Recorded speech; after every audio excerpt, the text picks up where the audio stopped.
That is the sound that you get when you are on hold with the tech department. And that is why we're going to be doing some videos of the most common tech problems that you have and some solutions so you don't have to wait.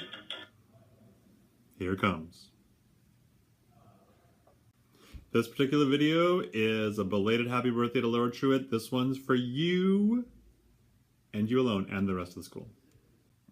So the topic of today's tech video is loading Google Drive into your folders, specifically so that you can take your Google Drive documents and send them to the copy center.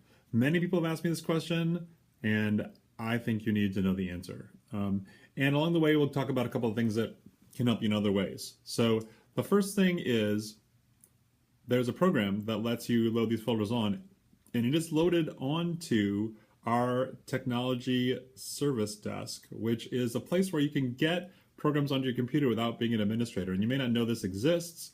That's why this video is here. And if you go to any browser and type this URL, and since that's really, really small and I want you to be able to see it, it's an L, a T, and an A, 45, and then a /. You get to the technology service desk. It looks like this right here. Use your normal tech login and password, and you get to see the programs that you can put on your computer. When you get to the site, you want to click over here on downloads, and it'll have a whole list of programs, and you should go look through all these at some point. It's the books for a lot of your things. There's some like Chrome things, there's things, but the one we're looking at today is install Google Drive.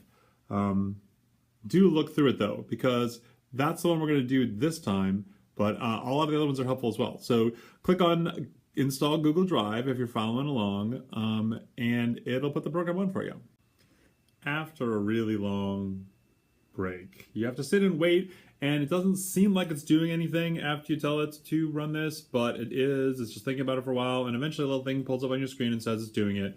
But while we're waiting, I've decided that tech and tech alone is not enough to make a video. So I'm going to put a segment in each one of these videos where I ask a student who's their favorite teacher. And I want them to explain why. And that way, you don't only get tech, you also get a moment of glory if you're the teacher that gets picked. But also, I really like hearing about other teachers and what they do in their classrooms because I can't really see it. And I hope you do too, because here comes one. 3. Hi, my name's Adrian Manis, and my favorite teacher is Mr. Brightwell. He's the percussion director for Lake Travis High School, and since he used to teach at the middle schools as well, he's been one of my teachers since 6th grade. He's my favorite teacher because I've known him so long. We've been really able to form a connection, and it's gone beyond just formalities and saying what I know he wants me to say. I'm actually able to say my opinions in a classroom setting and know that I'll be heard rather than brushed off like some other teacher might do sometimes when they don't know you as well. This really let us form a connection that lets me learn more and explore different types of percussion as I want to do and not just what is expected and what he wants us to do, listening to the kids' opinions and going and forming the class from there. After Google Drive finally loads it on there, you're going to actually have to run it. And so you have to go down to the little Windows symbol that's in the lower left-hand corner, and it'll pop up all of these programs. It may look a little different. You may have to click on programs also, but eventually you get to the point where it's listing everything that's on there. And there'll be a new one here. It says Google Drive for PC is now backup and sync. They changed the name. Didn't do anything besides that. And you want to click on that and then go through all the rigmarole you have to do anytime you put a new program on. I think you might have to log in to your Google Drive and answer the questions logically. It's not hard. Go through all that stuff, and then you will magically have a new folder over on the left side. Anytime you look, there'll be something there that says Google Drive, and you can grab anything out of Google Drive and use it or put things in. You can use this for more than just doing the copy center.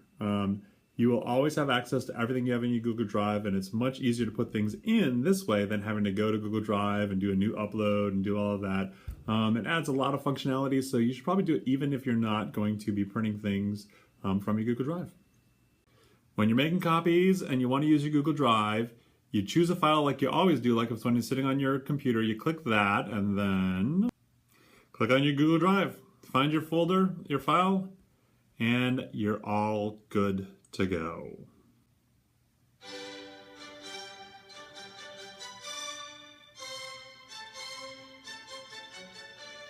You may think that I'm playing this music because it might go in the background while you're on wait with someone, but that is not why I'm playing this music. I'm playing this music because my 14-year-old teenager, who I thought would be playing crazy rock and roll music, will no longer listen to any music in the car except for classical.